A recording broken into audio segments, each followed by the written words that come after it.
Shalom, shalom, and welcome to today's episode of Living Chronicles. I'm Acote Racayah, a.k.a. your Forever Librarian, and today I have the honor of having here this very, very busy man who took time out of his schedule. Ahk Yair, welcome to Living Chronicles. I appreciate it. He's a professional. He's been on TV so much, so, he knows what to do. So we'll get started with your bio. His name is Ahk Yair Ben Masiyahu. The meaning of his name is the light of Yah. He was born in 1976. He's currently 49 years old. He has 5 children, no grandchildren yet. So his bio reads, he attended Kingdom School in Holiness and graduated from Beit Sefer Akva in 1995. So he attended Akva for 2 years. He worked in the Nation Store for 8 or 9 years.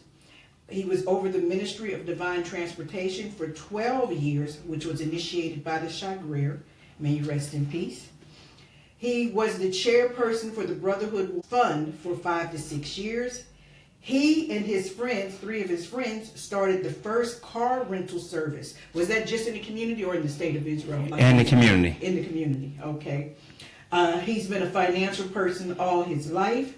He was part of the deportation team. That was 2021, right? Right. 2021 deportation team. And he is the successful, proud owner of Acote Zavdah. And he opened in 2011, correct? Right. So again, welcome to Living Chronicles. So happy to have you. You know, it's an honor. It's an honor. It's an honor. Hallelujah.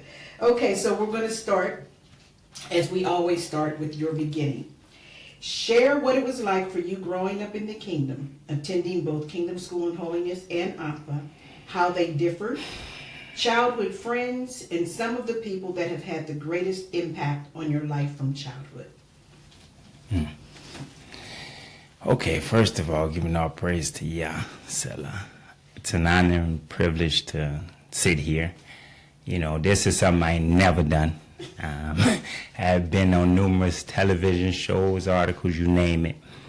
But to get to the point to actually, before I even came, I've been back and forth with my own self about my life experience, because I think it's something, I'm 49, but I didn't have an opportunity to actually look back and know where Yair actually came from. Mm-hmm. You know, how I started, you know, but then, you know, you took me back for the first time in life. So I'm going to go back as far as I can remember. Okay. And as far as I can remember is, I guess I'll go to my Zavdah, because I guess she was the one who, I'm going to have to put on my shades. It's slicker. But I'm going to have to go back to my Zavdah because, again, she was the individual who always reminded me of my father, Masiyahu, who may he rest in peace. May he rest in peace. At 2 years old, you know, I know he brought 9 children here to Israel, and this would always stuck with me, is that my must say he lifted me up and, you know, must be seeing something in this one that was born here out of 9 who came here to Israel, and I was the only one that was born here with all my siblings. Well, I didn't know that. Wow. Yeah, I was the only one that was born here out of all my siblings, and we was 9 of us that was raised and born here. And from there, I just can go to when I was 10. Mm-hmm. I can go straight from there to 10. And 10 has to be the most challenging moment in my life, is when the time that not having a father here, but getting to the fact that one morning I woke up and I remember when I had to be, I think I was sleeping, I woke up and they told me that my mother had got deported. And I was 10. And I think that was a changing point in my whole life. Definitely. Because I realized from that point on, I looked around and, you know, you have brothers and sisters. I couldn't say that I didn't have Cameron and Renona and them there that was here. But again, it was a time that everybody was searching for their own selves and everybody was doing the best that they can do. So I never had, but I knew that from that point, I had to take control of my life. I had to say to myself, Yair, you have to succeed. That's all. Mm-hmm. And I think from that point on, at 10 years old, I can remember the challenges, the hungriness, the not having food to eat, to working for Israelis for a shekel, to eating the gardening. And it was such, I can't even explain it. Right. But I leave it from that point of the challenges that I went to. From that point on, that my mother was deported and my father was, and I made it from that point to I go to when I was at least 18, I would say. Because the trauma and experiences that I went through, I would never want nobody else to go through. Right. I would never want to remember them. I would never want to go back to them. I don't think about them. They're not the thing that's going to determine my tomorrow, so I leave it alone. And I go to when I was 18, because I think that that was another, after working hard and being focused in life, caused me realizing that the only person that I had around me was me. And I wasn't mad, I didn't blame nobody, but I realized that I had a job to do that was geared towards making my mother happy, always assuring that my father, Masiyahu, name exists, and I always had love for my brothers and sisters. I could never take them out based on the experiences that they had here, be it wherever they at. I love them, will always love them, and will always have respect for them.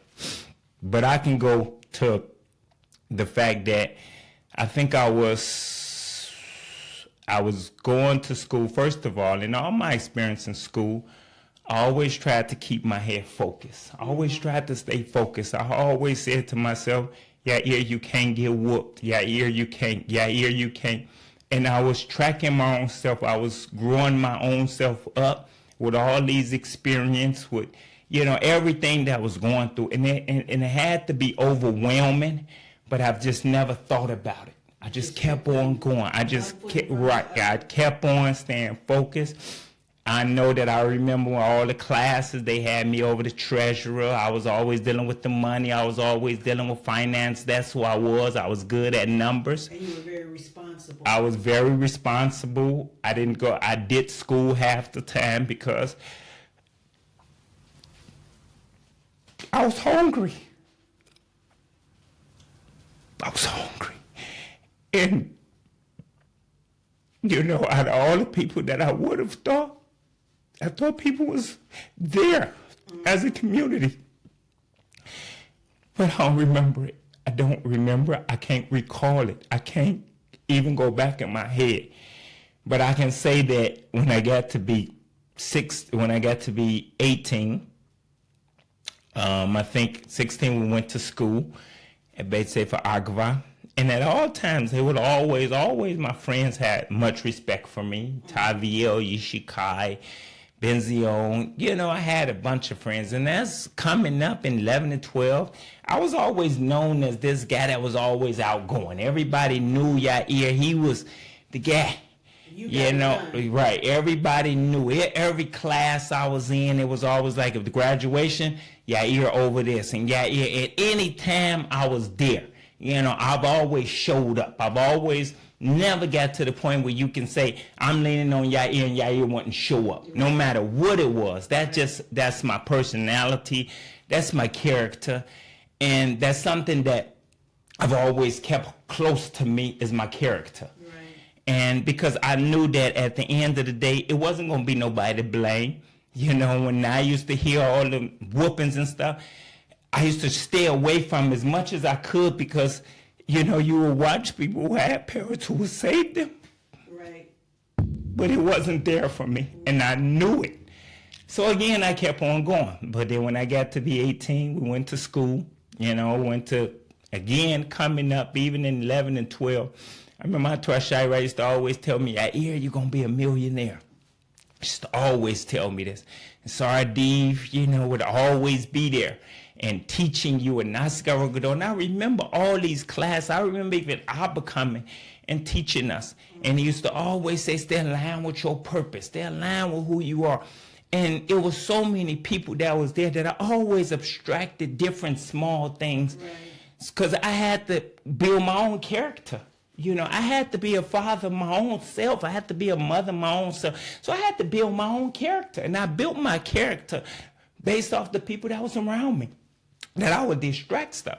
Right. So when I got to school, Beit Sefer Agva again, I was over the finance again, and I ended up graduating in 1995. I was proud of myself. I said, yeah, you got to graduate. Yeah, you got to come in. Yeah, you got to get married. Yeah, and I would push my own self. You know, I was always pushing my own self, and when I cried alone. I never gave no indications to nobody that I was weak, because I wasn't never weak. Mm-hmm. Well, tears are not a sign of weakness, though. They're not. Appreciate it. But then when I graduated from school, I've always seen the kingdom as something that I said to myself, my father wanted to see 9 children here. And whatever decision my brother made, I always used to say to myself, I want to see why he wanted me to be here. Based off of what? So I tried to always push to be that light, you know, to my father, and that my mother looked down and say, yeah, my father from above would look down and say, that's my son. And he done what I wanted him to do. He would be proud of you. And that's what always was important to me, that he was proud of me in every decision that he made. So I would leave my life from 10 to 18 and pause right there. Toda for sharing all that. Toda Rabah.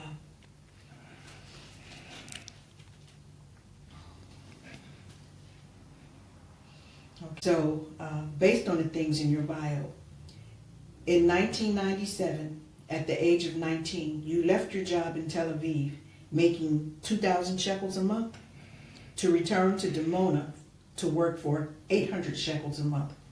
What inspired you to do that? Well, when I got to be 18, I graduated from school. I used to always watch and say, I used to watch people, and they used to go to work. And I heard the stories of our parents, and they were working there, and also run off with their money. I heard all that. So I was in Tel Aviv, and I went to work up there, and I was working, I remember, every week, and they was paying me 600 shekels a week when all my friends was up there. And I would go to work, and then when I got finished from working, I would get paid 600 shekels a week. That's what the weekly pay was, 2,400 shekels. But it was good, but then at the same time, I was always back and forth. That's my father wanted me to do. And so at the time, I think Elimelech was working in the Nation store before me. And we was Ben Kalai and Yosef and Raphael Ram. And Raphael Elimelech was the one who kept on talking to me, man, you need to come. Because now prior, I didn't even tell you that back in the day, me and Raphael Elimelech used to deal with the glida for the school. So back in the day, Elimelech would mix the ice cream, and I would sell the ice cream, and we was doing it actually for the school. For Akbar or for Kingdom? It was for Kingdom School and Holiness. And we done that actually for free. Wow. So it was like giving back, and those was years that me and Elimelech done that. So when we got to be 18, he's to the point, man, he like, man, you need to come down here. And I'm like, man, come down there for what?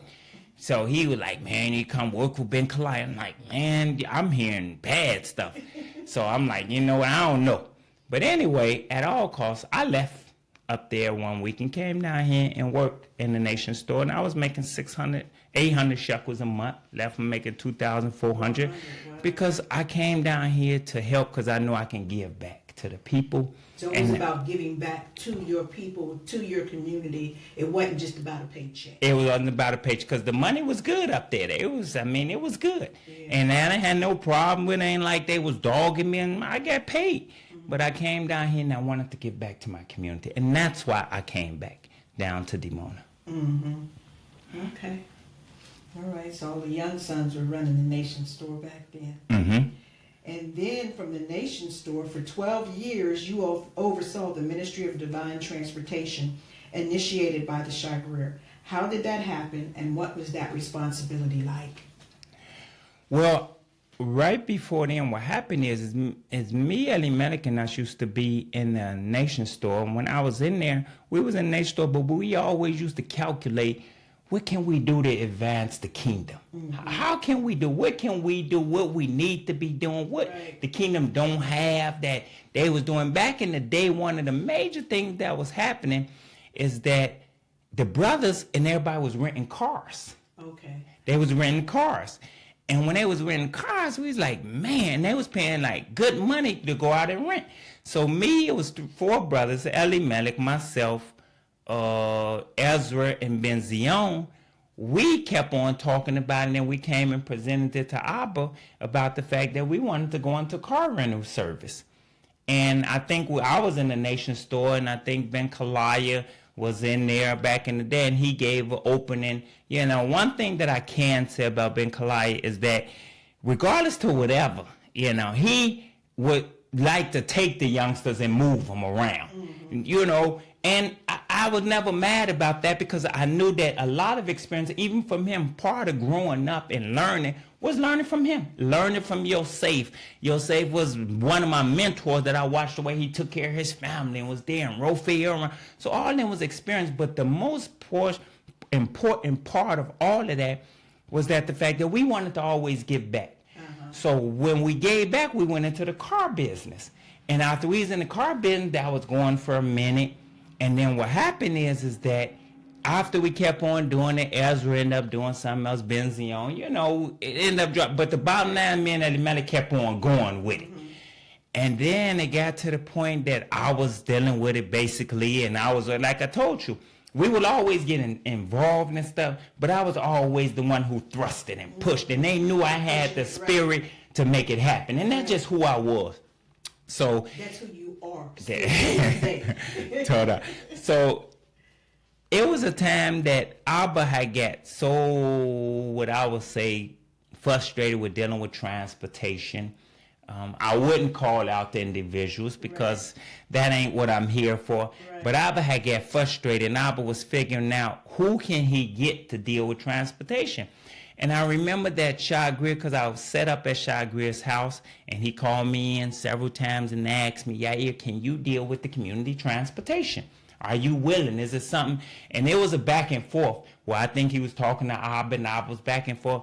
But Shah Greer told Abba, he said he can do it. He's capable. Now, I'm only 20-something years old back in the day. And I was like, okay. And, you know, it was like almost to the point they was skeptical about my capabilities because you give this type, give this type of responsibility to a youngster. How he going to deal? Is he going to run out? What is he going to do? And I always kept my shoulders on for conscious decisions about stuff. So Shah Greer told him, he said, go do it. So finally, Abba said, okay. We're going to go with it. We're going to try him out. We're going to try him out. So then I started going with it. And at that point, you know, first of all, I showed him that I was capable because I was dealing with airport runs and people was getting there on time with the vehicles or whatever. So you had to arrange the transportation, you had to arrange the drivers, all of that. I had to arrange a drive, even to the point that I had taken transportation. I remember I had a secretary called ETI. I had even had her start to check in with Abba. I had created like a system to the point that I wanted to see transportation carried like a ministry, like an institution, like it's supposed to be carried, like funds supposed to come in, funds supposed to go out. Like you supposed to carry this business like a business. You ain't supposed to be, you know, and then that's what I went into. And when Abba started seeing the way that I had her checking in, I had her opposed to me going to check in, she used to come and check in. Right, and I had a secretary and it was on point. And I was like, well, God, what is going on? And I would have people checking in, Abba was saying, and I would tell Abba, this money from transportation need to be in transportation. This need to, and I was directing on how it's supposed to be. Right. And I felt so comfortable with Abba because one of the things that I learned about him is that he was willing to accept that a youngster is capable and know what to do. And to me, that was... Because you showed him that you knew what to do. Right. And it was surprisingly, but he was so enthused and inspired about it that one day I made a mistake, and I can remember vividly what the mistake was. It was a mistake that one of the people, Acote Zavdah, Koine were coming in from the airport.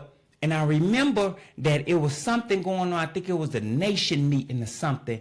And I was asking an individual that was in the nation meeting with the father to go out and deal with something for me.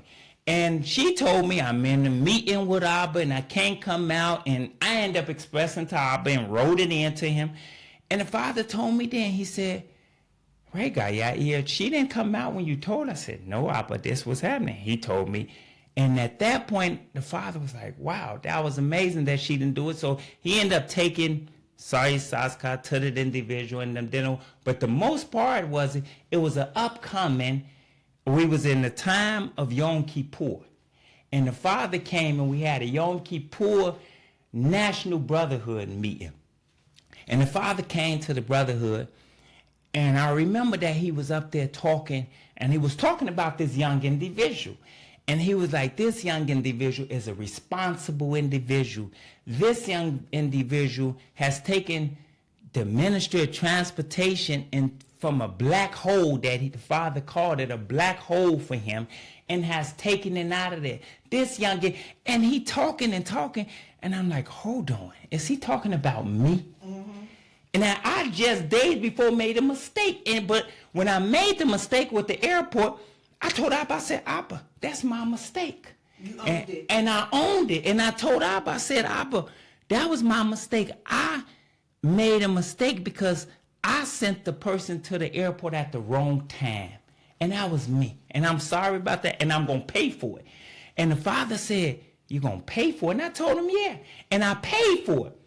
And come to find out, the father, I remember the father brought the money back out to me, gave me the money back, and said, this son has showed me something that has never been seen. But go rewind right back into the national meeting. He talked so good about me, and the father said, he said, I've never seen nothing like this.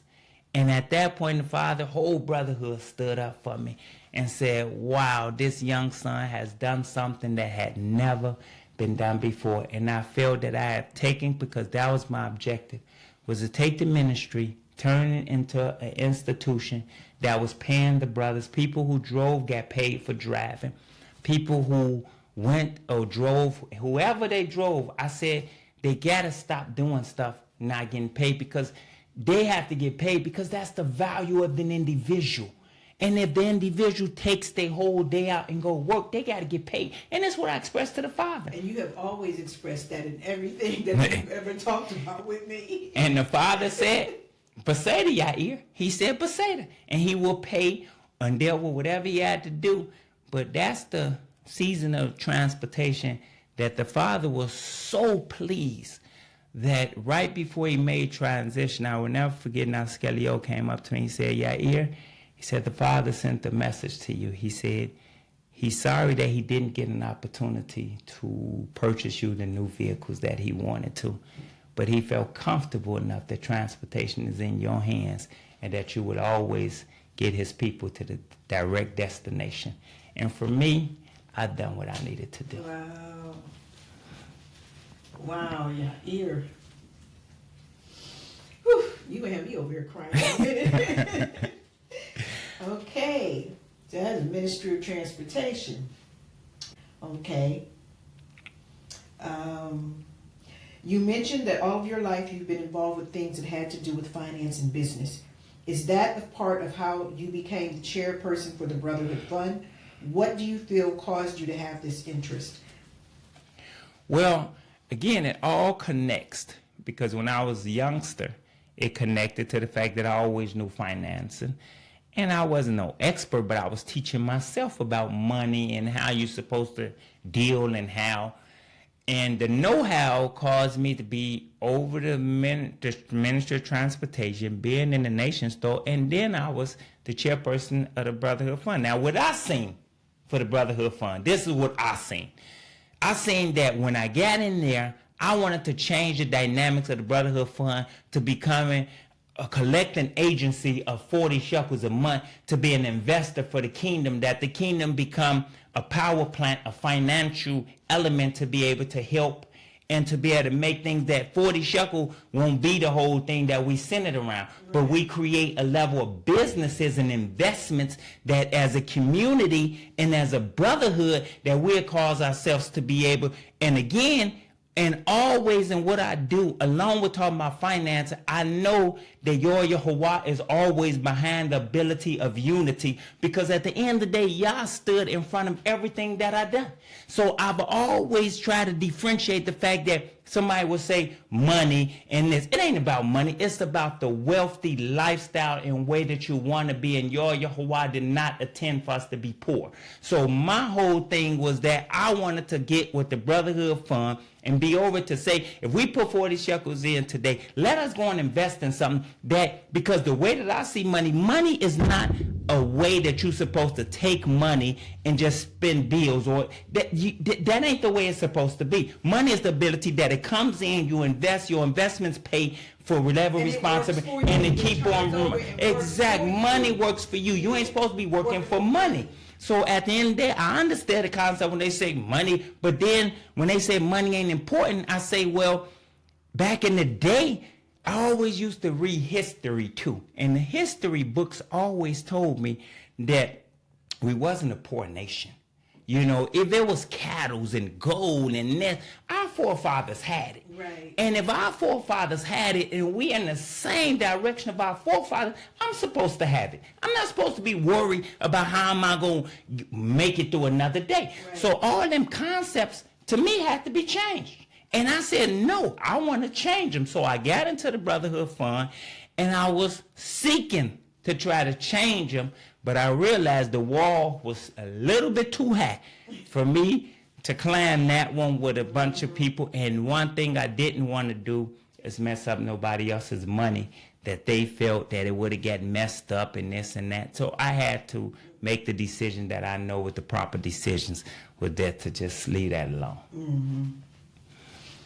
Okay. You were a man before your time. Okay. The 2021 deportation team. Talk to me about that. Well, that can reverse take me right back to when I was 10.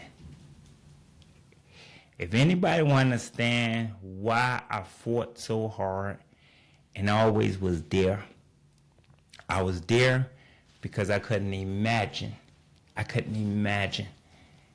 that these individuals, youngsters, would have been without their parents like I was. Right. So I took it to heart. Yes, it's very personal. It was personal. And you put a lot of energy into it, definitely. It wasn't everybody was thinking, yeah, I didn't care.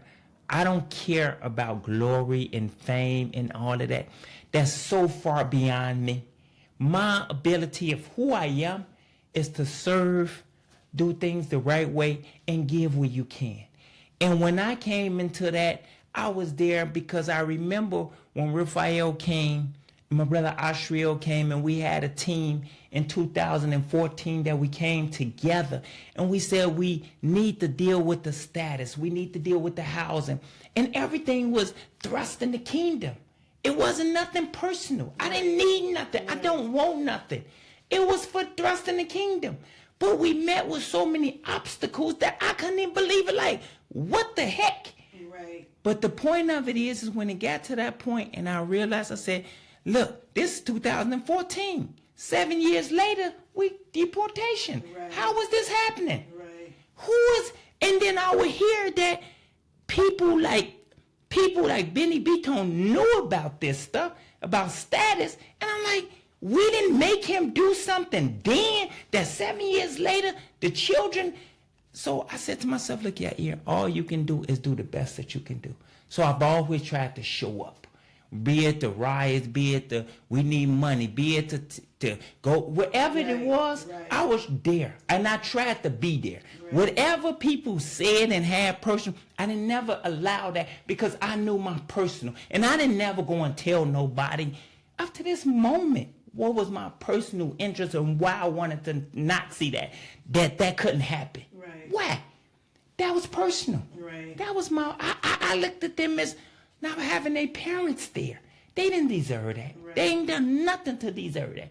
And so that's why I was so involved in what I could have helped with. And anything that my brother helped with, I wasn't trying to get into no politics type of stuff. Right. For me, it would just get them over the threshold that don't happen to them. He had his portion of what he did, and you had your portion of what you did to make that whole process be successful. That's all I want to see, that them children and get that their parents and get deported. That's all that was important to me.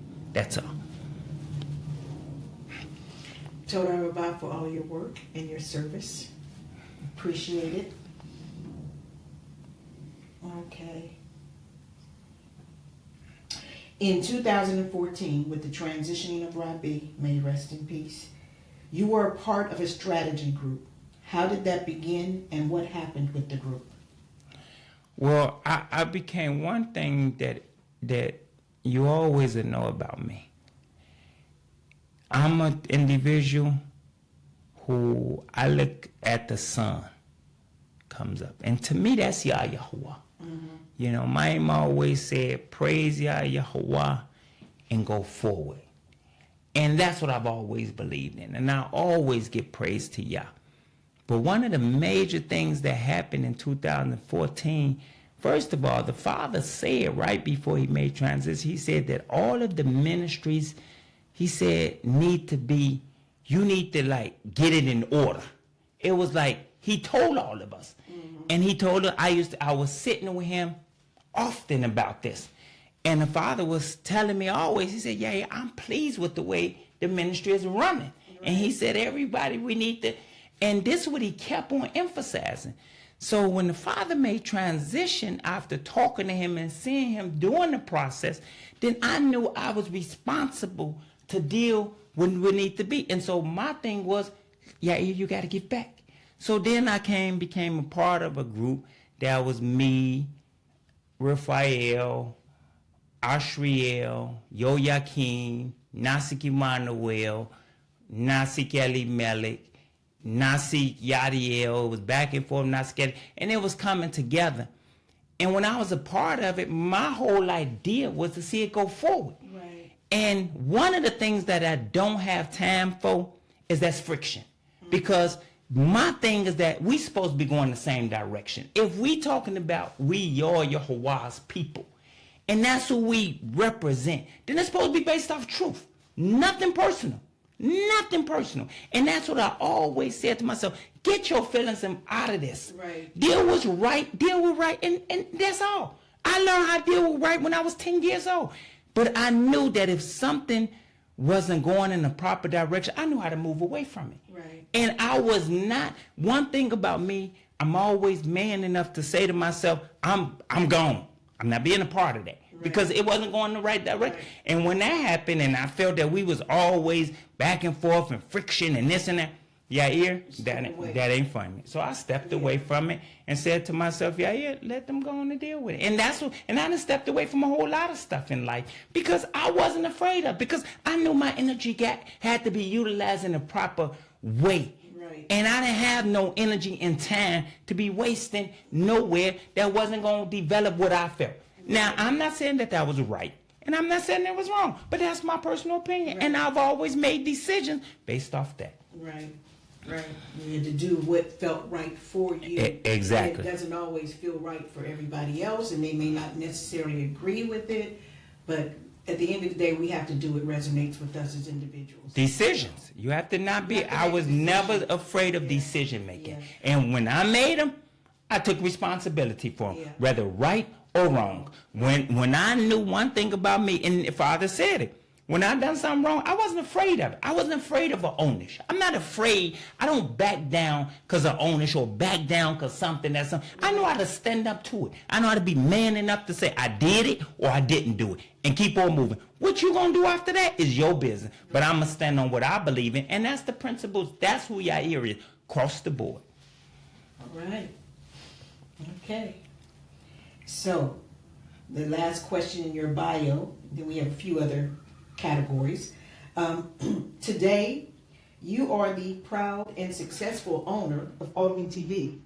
Tell us how the idea to open the business came about, the process to get where you are today as the owner, primary promoter, TV, stores, etc. Because I've seen you in the stores, I've seen you on TV, I know you drive and deliver, I know you do every aspect of it. I've seen you in there making food. So let's start with that first. And then how many employees does Ahk TV have? And what are some of the products that you produce?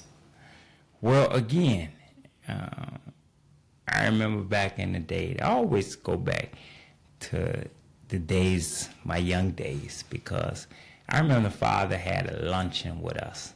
And I think we were still in school. And he had a young luncheon with, I think, the graduates, okay, when they graduated. And the Father came and sat with us, and he was like, this food that's in front of you is going to be your future. Now, that's the way he said it. And remember, he had the luncheon with us, and we ate the food. And I always go back to them things. What was he saying? How was he saying it? And then I can remember that after he said that, then it was like, wow. Then I remember one time I was at a meal, at home, and I used to always bring people over, and I used to have guests come over, and everybody's come eat at my house. I was like, yeah, it was the guy. Let's go eat at his house, because it wasn't me. It was so much I would make sure the stuff was there, but I had my ex-wife that was with me, Hoshiana, who was always fixing the food, and man, she would lay it out, and you can never take that away from her. And one of the things that she done is she came and she was fixing the food, and I'm like, man, this food is good. And then at the same time, about 2011, 2012, and then they was talking about veganism in Israel. Right. It had just peeped, and then at the same time, we was at a dinner, and I'm like saying, why don't people eat this food the way that it's do? Like, wow, this food is good. So then me and my wife, we talked about it, and we was like, okay, let's do a business with this. Now, she was the cook, master. You couldn't take that away from her. But then I was going to be the driving motivator to make this thing happen. Now, do I know, or do I even realize that the process of having this blank piece of paper with nothing on it would turn today to this. It was a experience that when I tell you, it wasn't easy. It wasn't easy because I had an idea, and my ex-wife had an idea about she wanted to be small and she wanted to do this, and me and her would go to food festivals and we would sell food. Everybody would love the food. I would market the food. We would come back and been unpaid because it was always principles to the way that we started business. And the principles was, to me, pay your workers first. Don't play with them. If it ain't pay your workers first, after you pay your workers first, pay your suppliers first. Right. After that, if suppliers was number second, pay the government 3, and if it's anything left, then you take it home. So the fact that years and years, I didn't take nothing home. Wow. I even got to the point that we would come back off of selling and doing this, and we would buy a drink and split it, because that's all we had. Wow. An experience of that was like, it was heartbreaking, because she told me, she said, yeah, if we get to the point that we don't have nothing to take care of these children, I can't deal with this. Right. I can't. And you can't force nobody to be there, and it's something that you see with your envision and what they see. It's two different things. Right. And it don't match up sometimes. Right. But it don't make nobody bad. Right. And that's what I learned. It don't make nobody bad. So I got to the point that I was owed them money everywhere. Everywhere. I mean, I don't even know how to even explain it, that I would get to the point and I didn't have money to pay, but I would always figure out how to pay them workers. And I would always get to, but sometimes they came out there with the lights cutting them off, and I would run and get them. I had no financial backing. I would run to people. I remember one of the people today that's selling ice cream. I was trying to get Glida for them. No, yeah, we can't give you no Glida. You in debt. Everybody talking about you. The whole community talking about you. You owe money to everybody. And I did. And I own it. And it wasn't intentional. Right. I just didn't have it. Right. I didn't have it. This is with the factory? This is with the factory. This is with the factory. Were you ever able to dig yourself out of some of that debt? Today, I'm a happy individual. I'm definitely ain't where I was. Right. But you're still not where you want to be. That's part of what I would call having a plan. And a 5-year plan, 10, it makes a difference in where you're going. When I started off in a truck that I own today, which is a refrigerated truck that they told me cost 250,000 shekels, and the Ministry of Health was requiring that in order to get that. Yeah, it took 5 years to pay it off, but once it's paid off, it's paid off. But the process of doing it, it ain't easy. If you was to ask me today, I got skinny. I would cry at night. It was unease for me. It was unease for my family. It was unease for my children. I wasn't mad at Hoshiana when she walked away. I wasn't mad at Anat when she got to the point and said, I can't do it no more. But I always tried to see past that. I said that day will come. That at the individual, as an individual and seeing futuristic, my mama told me, she said, Yair, every day ain't going to be like today, like yesterday. Stay focused. Stay focused. Praise Yah Yahweh. Keep on going. Keep on going. Being like the sun. The sun is an action. That's Yah showing you that I rise every day. And I tried to take all these things and keep on running to where I'm at today. So from a piece of paper that even we didn't know how to come up with Oten TV, but they called... How did you come up with the name Oten TV? Well, the name Oten TV simply means in Hebrew, authentic vegan. And so what I done is that I was always told from the people in my community who I dearly love that you got to let white people be the front, because white people support white people in business, and they actually provide. Now, I could have took that concept, but if we Yah's people, and if I'm a son of Yah, then I had to come as the son representing Yah in what I'm doing and expecting that he's going to have me. Right. So I couldn't change no dynamics and say to myself, well, I want to put a little dab of this or dab of that into it so I can prolong it or do whatever. I said to myself, this lasagna is something that Hoshiana fixed and came up with recipes, and this battered kielbon and everything is the way that I eat it. Because at that point I was selling, it wasn't a product, it was me. Right. And so I said that if people gonna buy me, then they gonna buy my product, and if they not gonna buy, they're not gonna buy it. So I was always out there looking out of 10 million people to say, let me find them people that's gonna support me for the color that I am, for who I am, for what I'm selling to them.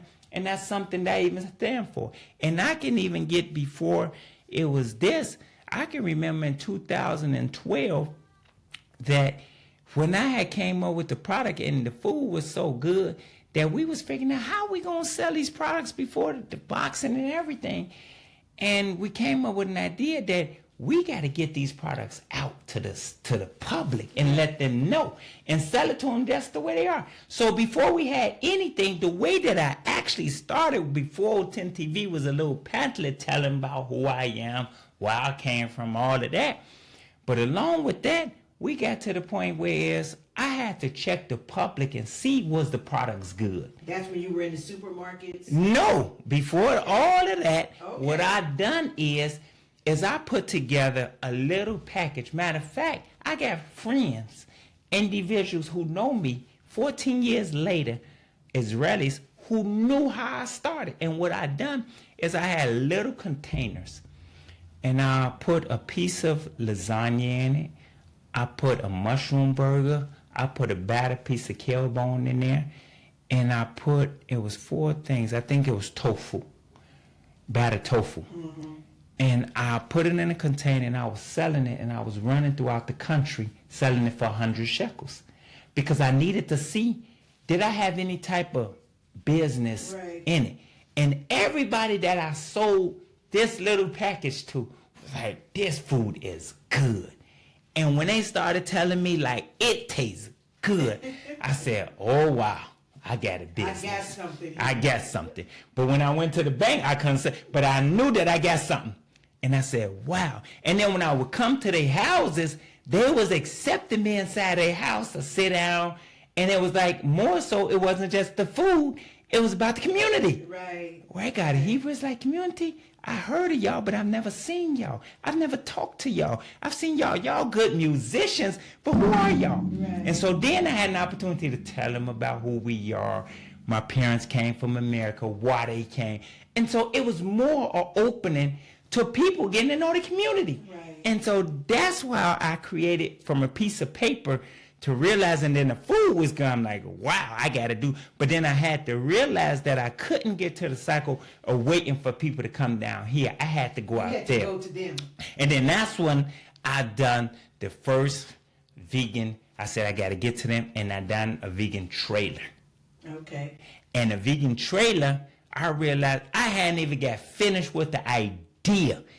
And it was 2013 that I looked up, and they had heard about it, and Israelis talking about it, and Hoshiana food, and the food was good, and this guy running around, and he delivering, and they talking about Yair, and I'm on Facebook, and now I don't even know about Facebook yet, but they still talking about me. And then I looked up, and before I know it, they had came and done an article about me I think it was from the first article from the Haaretz paper. Okay. And they wrote about me. And then I looked up, and I remember Avri Gilad, they came and said they want you on the morning show. And I'm like, a morning show? Television? What? So my mind didn't even calculate it. My mind had calculated something else. And it was calculated to take out, to let them know about your food. Then I looked up, and I'm like, wow, first vegan trailer in Israel, Yair, you can find me. I'm like, wow, this was, so I had got to the point like, man, I got something. And the challenge of keep on going with it. But then I was on a television show, and then they started talking. Then they brought me on more shows, and they, it was like I've seen you on TV so much. It's like the support just kept on coming. But now this is the support of people who we're not here like, man, they this and that. But I kept on going, and I kept on going without money. I kept on going, but I had the faith in what I was doing, and I think that I've always used to say to myself, Yah Yahwah, I said, I know you just tested me, because I know you there, and I've always, and even I could say this with the hurting part of it is, because I remember I was on television shows, and one of the individuals, he on the television show, he should have sent somebody else. But he should have sent somebody else. Why would he go on that? And I told him, I said, y'all don't even understand. It's about ratings. He's doing something that can explain, that can talk, that you talking about food and they talking about something else. Right. So I understood that, man, we were in this thing different. We don't even see it the same. We don't even know what's going on. So that's really, what it was. And then I remember going, and then the Ministry of Health came. And they rolled down, God, this guy up here selling food with no license, with no this, with no that, and they rolled down on me. Oh, wow. So they called me in Ministry of Health in Beersheba. Yair, why you down there selling food? You ain't got no license, you ain't got no place, you ain't got nothing. And I told him I went up to Beersheba, and see, this is the teachings of my community, and don't understand that. I always said, I trust in Yah. So I was going to Beersheba, and it was crazy. Now imagine, I got a business that I'm writing receipts and all type of stuff because I didn't know about taxes. I didn't know about nothing. When I tell you, I'm born in the community, and I'm telling people, I don't know about this, but I'm doing it. So I got to the point in Beersheba, and I went to the people, they called me in, and I see all these pictures of meat everywhere. This is in Beersheba. And so when they called me in, they like, you got to stop selling food. You can't do that no more, because they done seen you on television, seen you in articles. Right. Man, I got up screaming at them people. I'm like, what the heck y'all talking about? Y'all selling dead food. Y'all promoting dead stuff. And I'm promoting life. I came from community. I'm and I'm rolling down on them. I'm screaming and shouting at the people. Like, what y'all think this? Man, these people, everybody in the whole Ministry of Health, look up, this guy's in there talking. And then it was crazy because I left out of there. And the person today that's the head of the Ministry of Health today in Beersheba remember me then. And her thing is, this guy ain't no joke. He done rolled through everybody up in here, because it wasn't that I believed in Yah. I believe that this is what I'm supposed to be doing. Right. This is my response. Man, I lit them. By the time I lit them up, when I tell you, they came back and they couldn't believe it that today they look up and like, this guy lit into us like never before. I said, y'all don't even know about veganism. Who are y'all? Y'all have no idea. I said, first of all, y'all want me to have a factory. Y'all don't even know what products I made. Man, I wore them. I made them feel so bad. But then I knew I was right, because after I left the place, this woman called me. Now, Mandra, I'm selling stuff at stores. How am I putting stuff? I got Nathaniel writing the stuff on the top of what I'm putting in it, putting it on there before all these boxes, putting it in containers, selling it in stores. They like, this guy is crazy, this Yair guy. And so everybody talking about me, but I didn't think about it because I wasn't scared. Right. Who could stop me besides me? Right. I wasn't afraid of what they can do, what y'all can do to me. And they looked up and like, man, this guy. So to make a long story short, the bottom line to it is that one of the individuals called me on the block number and said, yeah, here. And I'm like, Misa, you was at the Ministry of Health. Where's them products at? I said, What they wanted to try. I said, they did. She went and tried them. And today, all these people in Beersheba know me.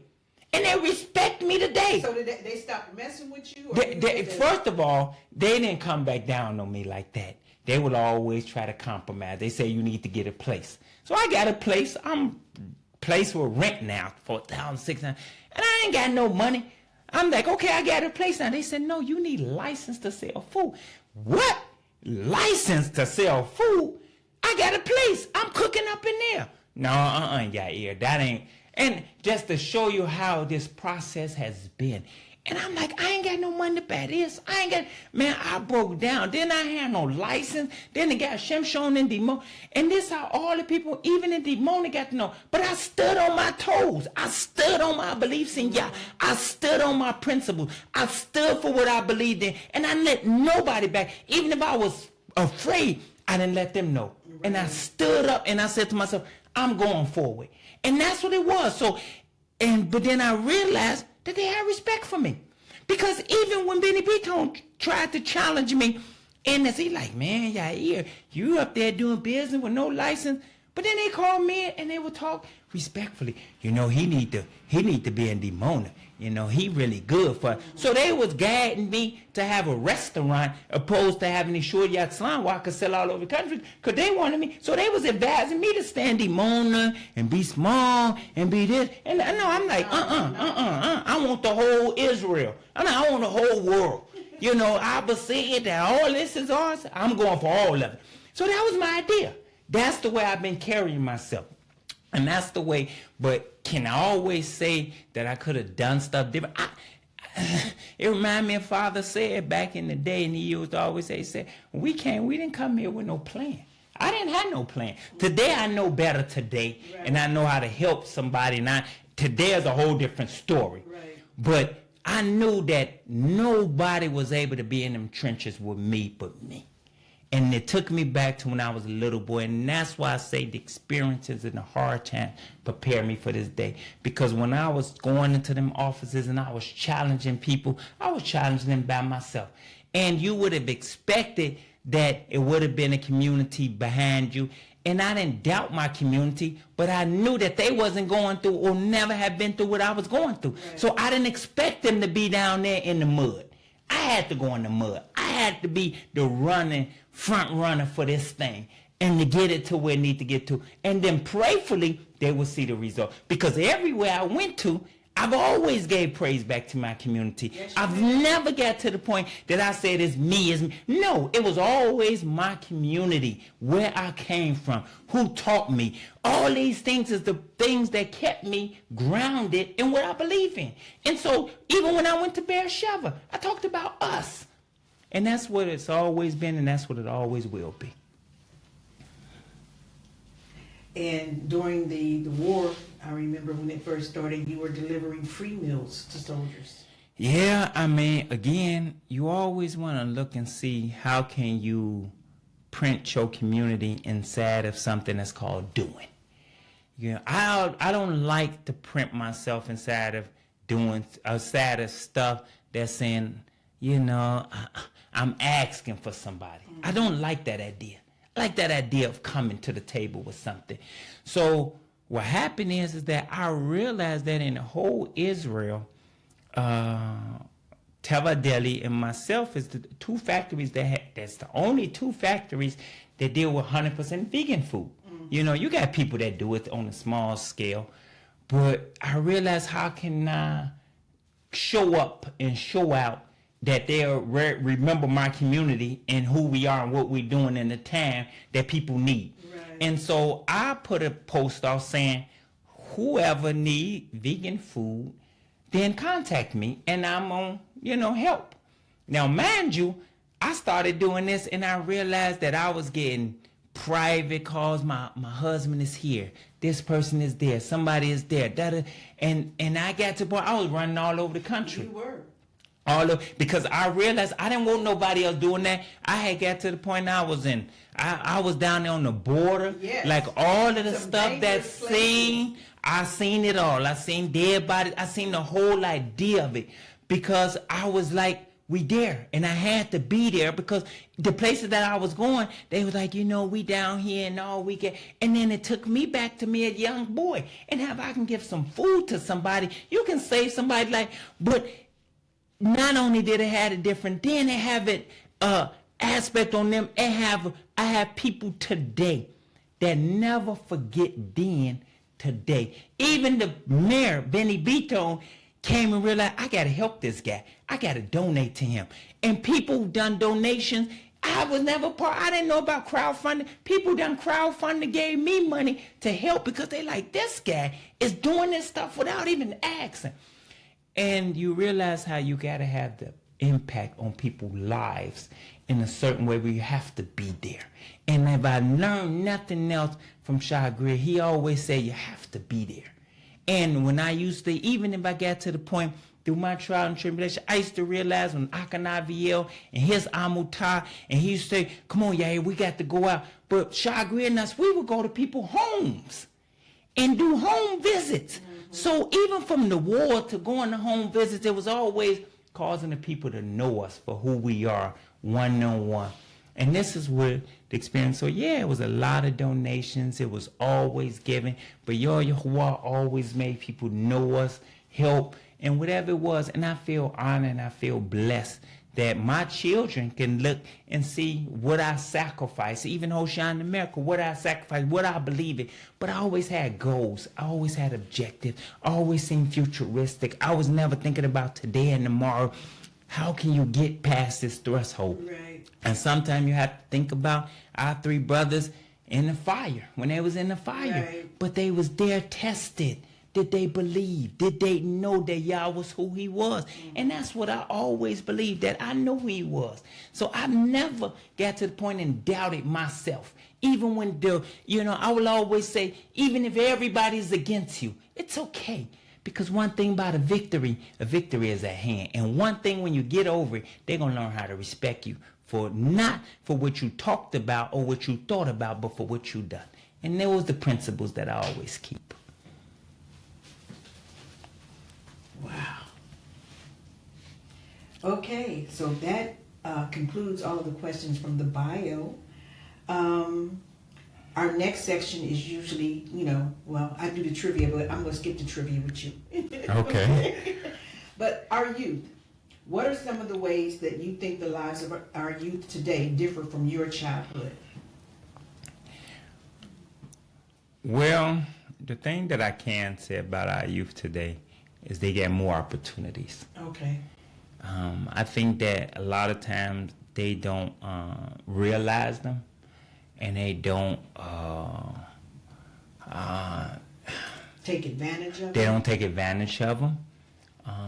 But a lot of times they don't know. Right.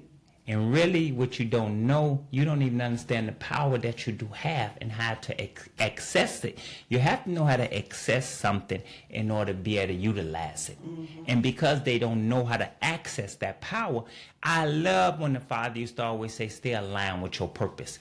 Because your purpose will keep you in direct contact with who you are as an individual.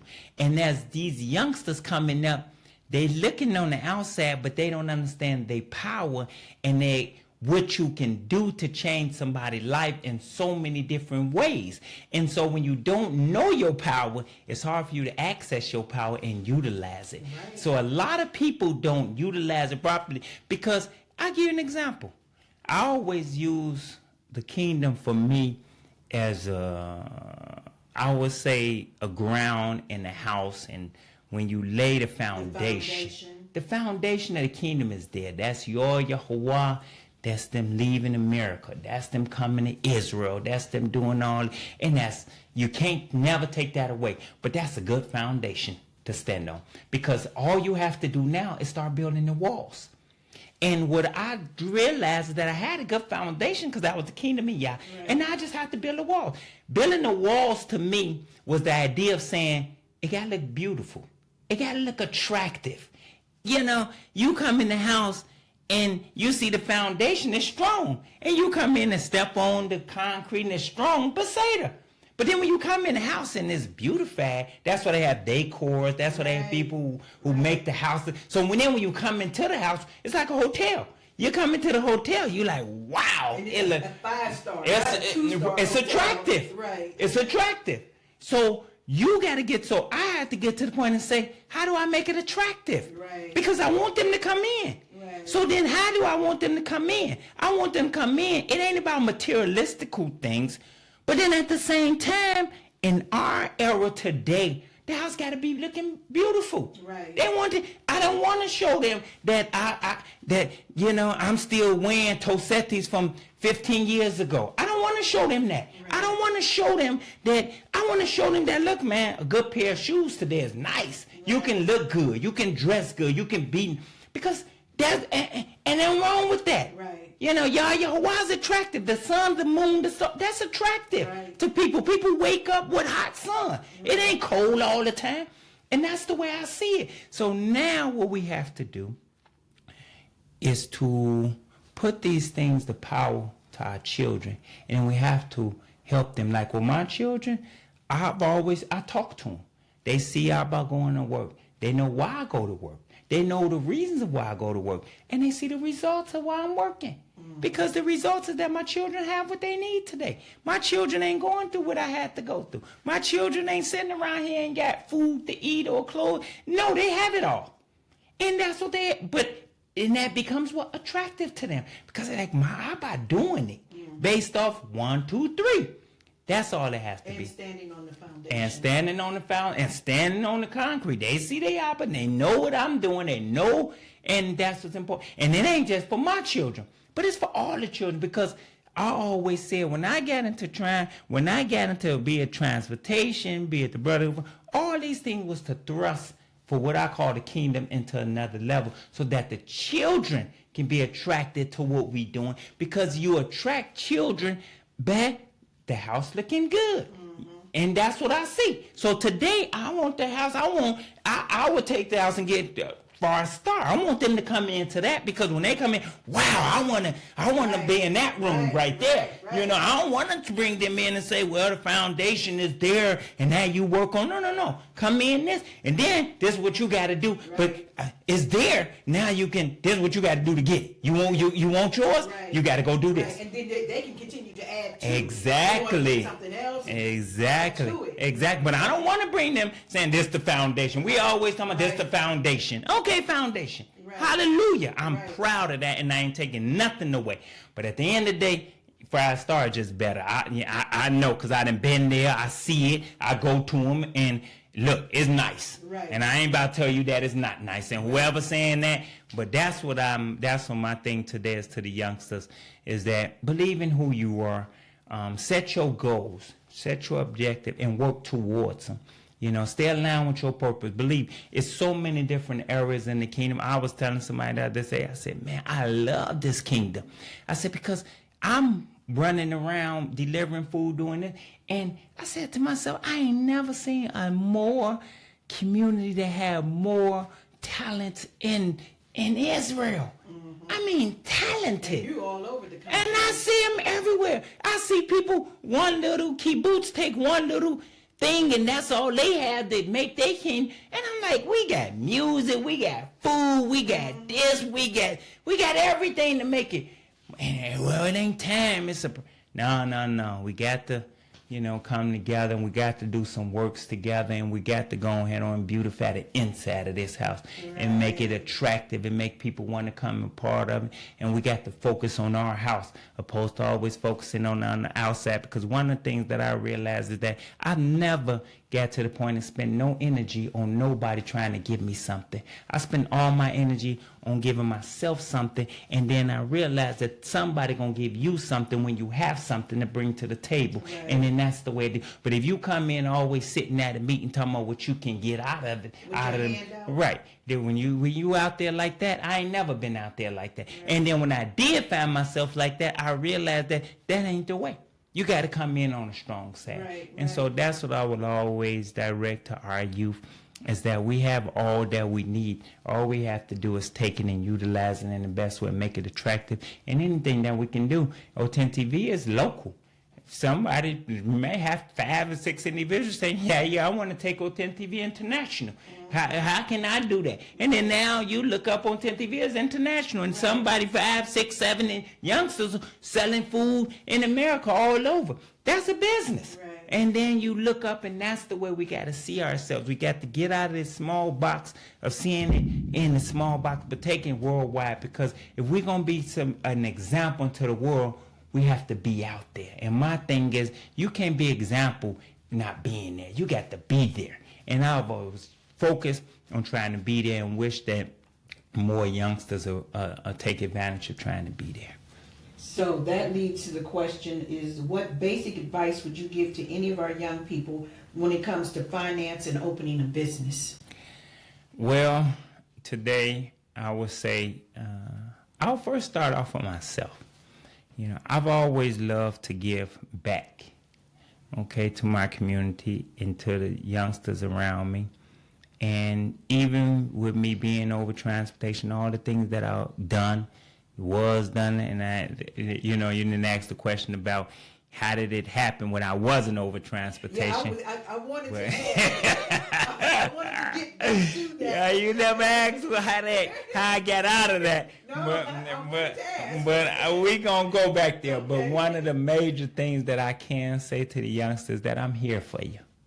I'm here to give the advice honestly, straight up, straightforward, and I'm here to tell you that you can do it. And at the end of the day, I want to see more successful individuals. I don't mean success. I mean successfully spiritually, giving Yah Yahwah always the glory. But at the end of the day, financially, we have to use the term money. Because one of the things that I think that I made my mistake in is I remember I used to go pay the bills. The light people would be like, time to pay the bills, or it was time to pay the individual, and I'd be like, I got you, or don't worry about it, or y'all gonna bless you and all this other stuff. And I realized when I started telling Yah Yahwah I need the money to pay these, then Yah Yahwah started giving it to me, and it's flowing so well now that at the individuals, that all I could tell the youngsters is that say the word money. Don't be afraid of it. It's okay to say you need it, because if Yah Yahwah asks you what you need and you can't tell him what you need, then he don't know how to help you. He don't know how to help you. Mm-hmm. So if you come and you say, I need something to deal with this, and it take $1 million to deal with this, and you come and say, well, yeah, I want to do this, and then I don't know what you need. Right. So come and say what you need. Be specific. Specific, exactly. I need money to deal with 1, 2, 3. Let that come to you. But don't be afraid of it. Don't back up. Because, see, that was one of the things that we don't need money. And I thought, we don't need money. It's okay. And I'm running around without no money saying I don't need it and giving people food and doing all this stuff. Telling me, I want to save you. Yeah, I want to save you, but you're going to pay for me saving you.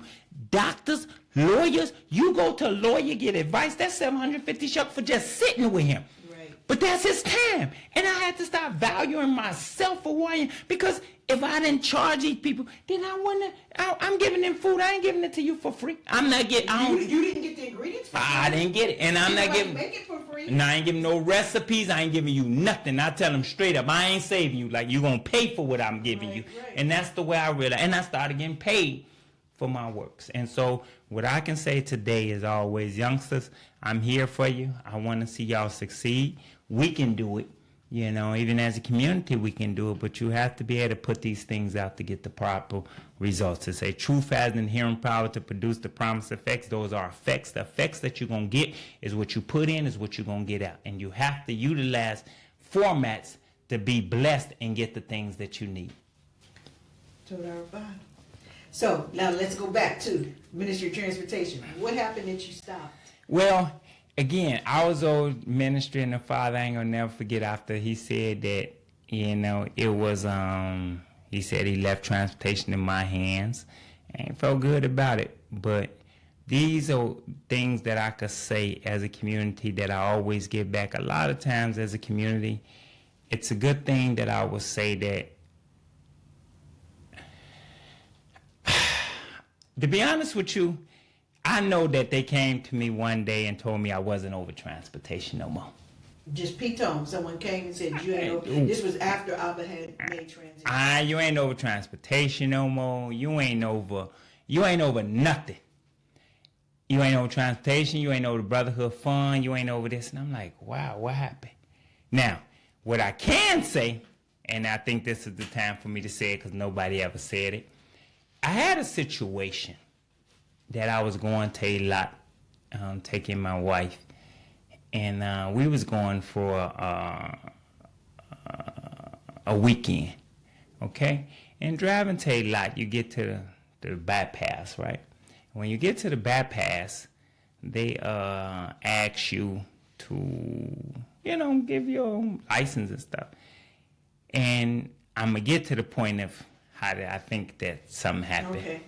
But the point of it is that when I got to the bypass, the guy it was a long back and forth thing. They told me go to the side, they checking, to the point that it was a altercation even with the police.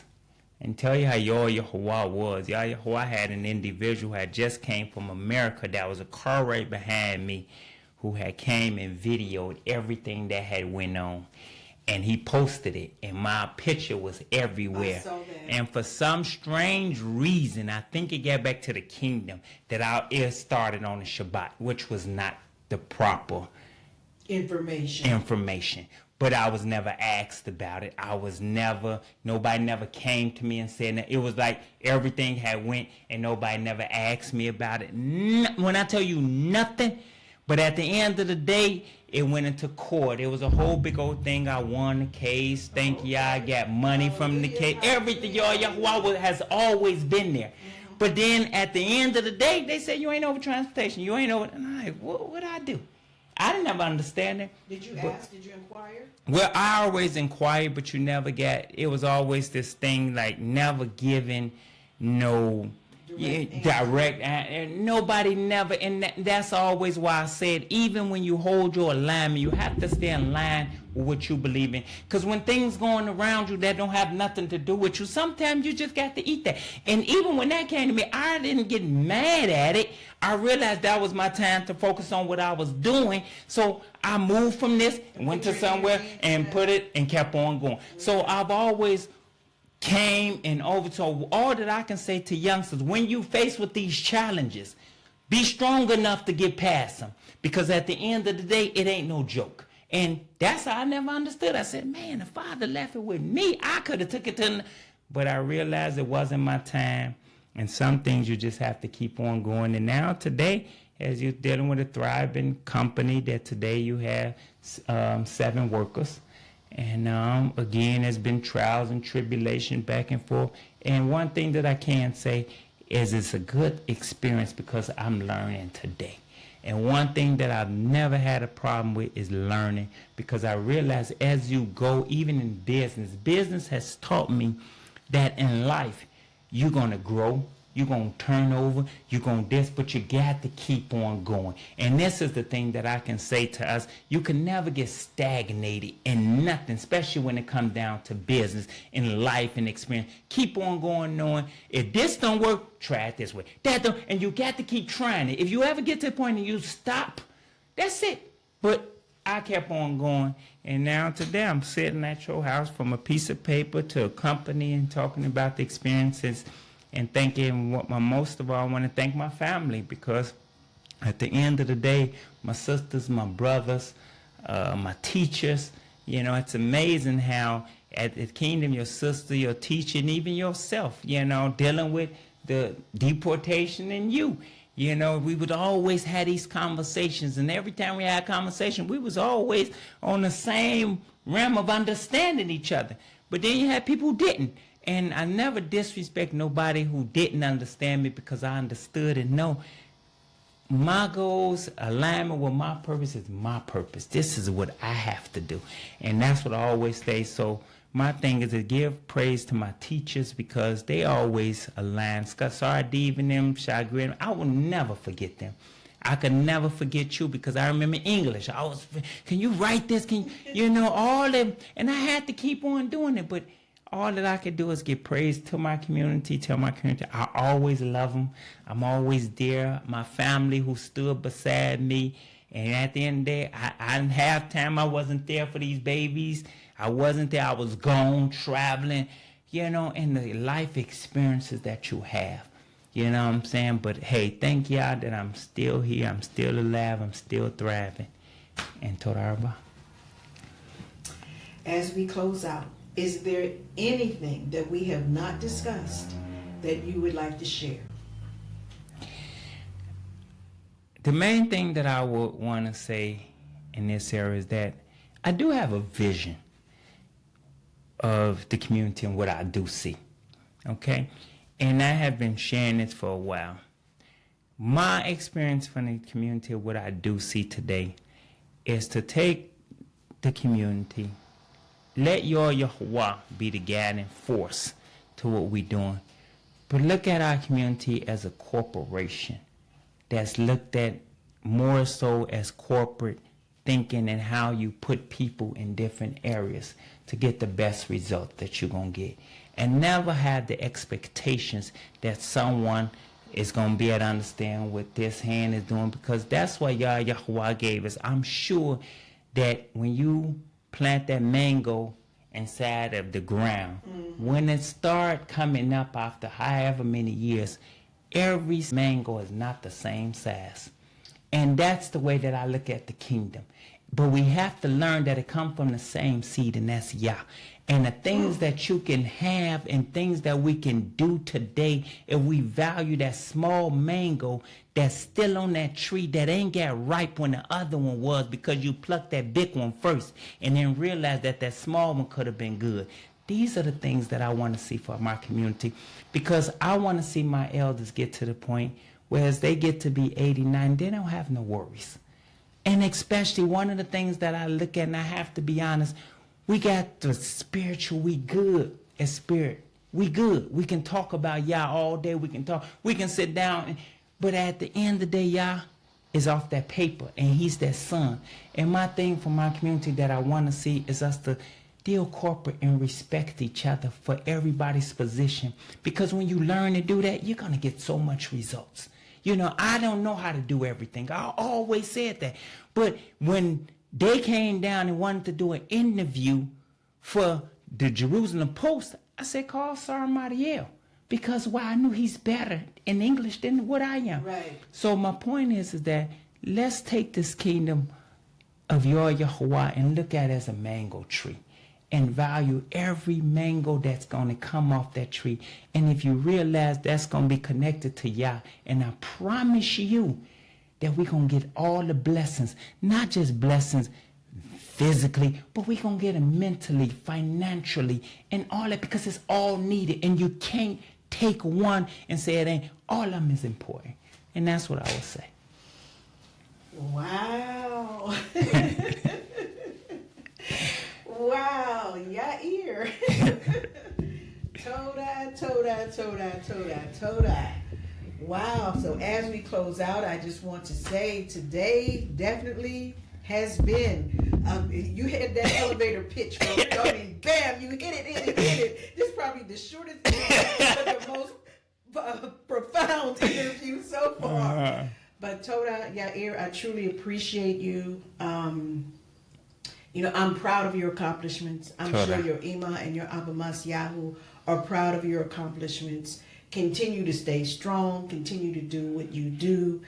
And just know that, you know, you have my support always. Appreciate it. And if you need me typing, let me know. Appreciate it.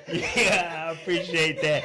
Appreciate it. Toda Rabba. So as we close, just, you know, I hope that everybody enjoys today's episode. Please continue to follow us on the social media platforms that you choose. And until the next time, peace, love, blessings, and prosperity to you all.